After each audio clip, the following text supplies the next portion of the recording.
9:38 37:83 এই প্রশ্ন যদি অ্যানালজি প্রশ্ন কেউ চাকরি পরীক্ষায় দেখতে পায় তাহলে তার সত্যি কথা বলতে মাথা যন্ত্রণা শুরু হয়ে যাবে এই প্রশ্নের জন্য। তার কারণ সে কোনোভাবে অ্যান্সার ক্রিয়েট করতে পারবে না।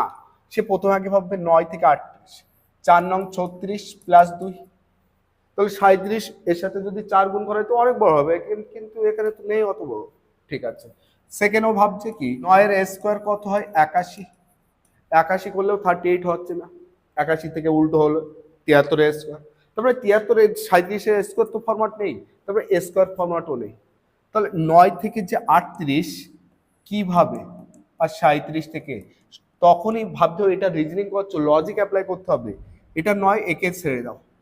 এই যে 38 38 3 + 8 যোগ করলে কত হয় 11, 9 11, 9 থেকে 11 কত বেড়েছে 2 বেড়েছে, 7 আর 3 37, 7 3 + 7 যোগ করলে তো 10 হয়।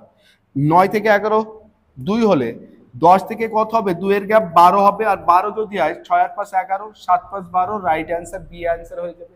রাইট অ্যান্সার কি হয়ে যাবে, বি। এরপরে 2 নম্বর প্রশ্ন 7 থেকে 36 = 25:0।